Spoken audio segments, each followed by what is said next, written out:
बिस्मिल्लाहिर्रहमानिर्रहीम नहमदुहु व नुसल्ली अला रसूलिहिल करीम अम्मा बाद। बैंक इस्लामी के दीन कनेक्ट प्रोग्राम के तहत माली मामलात के शरई अहकाम के सिलसिले की एक नई वीडियो लेकर आपकी खिदमत में हाजिर हैं। आज का हमारा मौजू है हुंडी और हवाले का कारोबार। हुंडी और हवाले के कारोबार जैसे कि आपके इल्म में होगा कि एक जगह से दूसरी जगह जब रुपये पैसा को ट्रांसफ़र किया जाता है, भेजा जाता है, तो उसके लिए हमारे यहाँ जो लफ्ज़ इस्तेमाल होता है वो हुंडी का इस्तेमाल होता है या हवाले का इस्तेमाल होता है।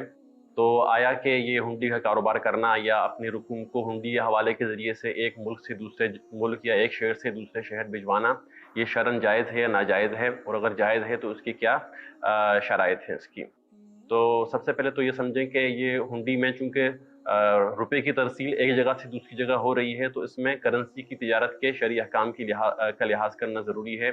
जिसमें से एक तो ये है कि अगर वो सेम करेंसी को अगर एक जगह से दूसरी जगह ट्रांसफ़र किया जा रहा है तो ज़रूरी है कि जितने रुपए मैं यहाँ किसी को दूँ आगे वो हवाले करे, उसमें किसी किस्म का इजाफा ना हो। हाँ, ट्रांसफ़र करने के ऊपर अगर कोई उसको उसमें अगर कोई अपनी सर्विस फ़ी लेता है तो वो सर्विस फ़ी लेना वो जायज़ है, लेकिन सर्विस फ़ी के अलावा किसी किस्म का इजाफा लेना वो सूद के ज़ुमरे में आएगा।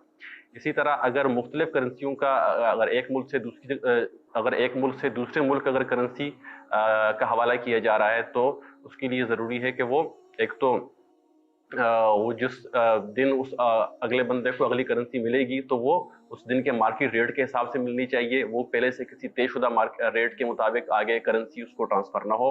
और दूसरी बात यह है कि दोनों करेंसियों में से किसी एक के ऊपर ट्रांसफ़र करने के वक्त ही उस पर कब्ज़ा कर लिया जाए। यानी ऐसा ना हो कि मैं आपको करेंसी दूँ एक महीने के बाद और आप भी आगे वो करेंसी एक महीने के बाद ही ट्रांसफ़र करें। दोनों चीज़ें उधार नहीं होनी चाहिए। दोनों जो एवज़ हैं किसी भी ट्रांजैक्शन में, दोनों एवज़ के ऊपर दोनों एवज़ का उधार होना ये शरअन ममनू है, नाजायज़ है।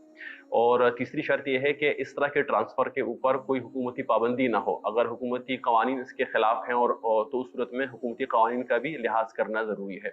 आमतौर पर देखा गया है कि लोग हुकूमती कवानीन से बचने के लिए इस तरह हवाला के कारोबार में मुलव्वस हो जाते हैं, हुंडी के कारोबार में मुलव्वस हो जाते हैं।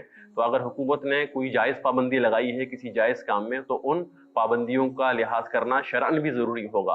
अलबत्ता अगर किसी ने ऐसा कर लिया तो इससे उसकी आमदनी में कोई हराम का अंसर नहीं आएगा, लेकिन ये अमल करने की वजह से, वो हुकूमती कवानीन को तोड़ने की वजह से उसका गुनाह बहरहाल उसके ऊपर होगा।